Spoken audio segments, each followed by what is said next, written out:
Y ahora cogemos ese boletín oficial del Estado otra vez, porque una de las palabras más repetidas en ese plan del Gobierno es autoconsumo. Se repite, ahí lo están viendo, 35 veces. Ese parece que es el camino para reducir el consumo de energía. Pero claro, la pregunta que nos hacemos todos, ¿no? ¿Eso es muy caro? ¿Cómo funciona?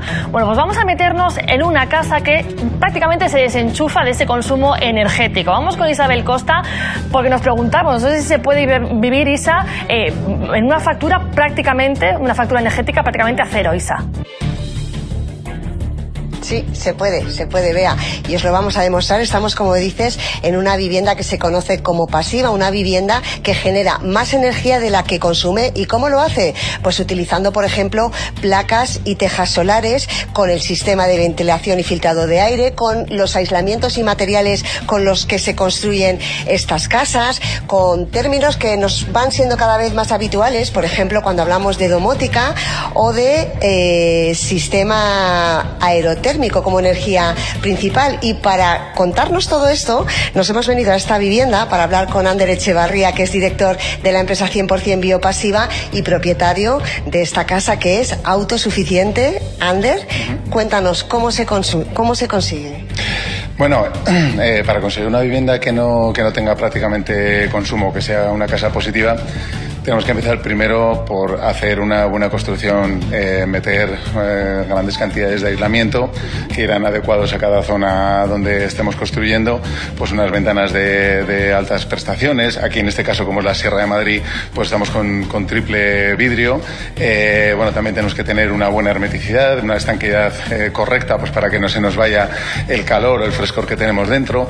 Y luego también la orientación es importante a la hora de diseñar las viviendas y bueno, y hay otros factores, pues como por ejemplo el control solar que tenemos aquí en las ventanas, ¿no? que se gestiona solo y te permite entrar el sol cuando lo necesita, y cuando no, pues se gira y bueno, tienes luz, pero no tienes no te entra el sol directamente y no te sobrecalienta la vivienda, ¿no? Ahora que estamos con esta ola de calor. Entonces, con todo esto y añadido a la utilización de varias fuentes de energía renovable, entre ellas es cierto que también está el autoconsumo, la fotovoltaica de autoconsumo, pues con todo esto llegamos a generar más energía de la que consumimos. Entonces, bueno, pues ese es un poco el truco, ¿no? En definitiva, construir bien, ¿no? Isa, yo le quería preguntar a Ander, porque la casa es preciosa, y yo no sé cuánto cuesta, porque yo creo que pinta caro. Empezáis fuerte, ¿eh? Directo. Bueno, no es una cuestión de caro o barato, ¿no? Ahora mismo hay una directiva europea que cumplir. Desde el 1 de enero del 2021 entró en vigor la directiva europea de obligado cumplimiento, que dice que toda nueva construcción tiene que ser un edificio de consumo casi nulo, que sería prácticamente esto que estamos haciendo, ¿no? Quizás nosotros estamos un poquito por encima porque ya vamos a un nivel un poco mayor para tener la autosuficiencia, si es posible, ¿no? Y entonces, si consideramos lo que tenemos que cumplir la ley, que sería el edificio de consumo casi nulo, con respecto a esto que hacemos nosotros, que es un poco más, pues igual puedes tener un 7 o un 8% de diferencia en una vivienda mediana de 150, 160 metros cuadrados, que es más o menos lo que suelen pedirnos, pues igual estás unos 15, 16, 17.000 euros por encima de lo que sería cumplir la ley, que eso es muy importante, ¿eh? Ya digo, porque si lo comparamos con lo que construíamos hace 20 años, pues lógicamente pues habría más diferencia, pero es que ya eso no se puede construir, ¿no?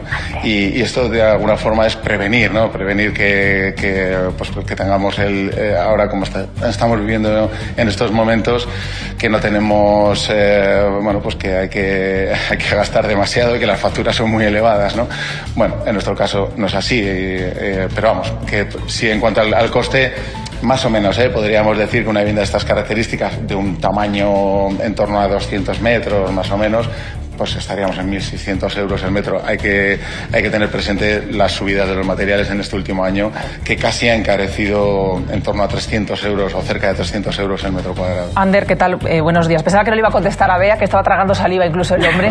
Le ha contestado. Es verdad que, claro, tiene razón cuando dice que los materiales son mucho más caros. Es verdad que barata no es, pero sí, hay que entender que, bueno, la casa es estupenda, como dice mi compañera, y que además es de autoconsumo. Tenía una pregunta a raíz de esto que acaba de explicar. ¿Es de obligado cumplimiento para todas las casas de nueva construcción? Es decir, si yo ahora me quiero hacer una vivienda, ¿es obligatorio que yo ponga esas placas y tengo que generar mi propia energía para que la casa se pueda autoabastecer? Sí, no es obligatorio. La directiva europea, si la buscáis por ahí, es la 2010/31, luego ha habido alguna modificación, y lo que te dice es que toda nueva construcción, independientemente que sea primera vivienda, segunda vivienda, sea un edificio residencial, sea una vivienda unifamiliar, da igual, lo que tienes que hacer es que tu vivienda no consuma, o sea, no se trata de la fotovoltaica, la obligatoriedad no va porque tengas que poner una instalación fotovoltaica. De hecho, nosotros siempre le decimos que la instalación fotovoltaica, que estamos totalmente a favor de ello, lo consideramos es como un apoyo, no como la solución. Lo que te dice la directiva europea es que tu vivienda no tiene que consumir, y para eso necesitas aislarla muy bien, y bueno, pues eso, lo que hemos comentado, ¿no? Y luego, si ese poco consumo que ya nos quedaría, entonces sí, lo suplimos o lo compensamos con la fotovoltaica de autoconsumo, ¿no? Que me parece muy interesante esto. Pero partimos de que no la vivienda tiene que estar bien construida. Bien construida, claro, bien aislada. Puedes colocar placas solares, si me ocurre, pero también los aerogeneradores, ¿no? Los molinos, como lo conoce la gente. Eso también lo podrías colocar. Sí, lo único que, bueno, hay que tener cuidado con eso porque por el ruido que producen, pues en ciertas urbanizaciones quizás no te dejan ponerlos. De todas maneras, tampoco hay que centrar este tipo de construcción en la vivienda unifamiliar, ¿eh? Todo el mundo pues dice, pues que esto va de la vivienda unifamiliar, pero claro, la mayoría vivimos en pisos. Es cierto. Claro, pero es que vemos esa casa tan impresionante y te traen ganas de por lo menos buscar la manera. Vivir en ella. No, Bea. Otra duda, ¿qué haces con el exceso de energía? Porque acabas de explicar que en la mayoría de las casas se produce un excedente. Sí. ¿Qué se hace? ¿Se puede almacenar? ¿Se puede vender? Sí.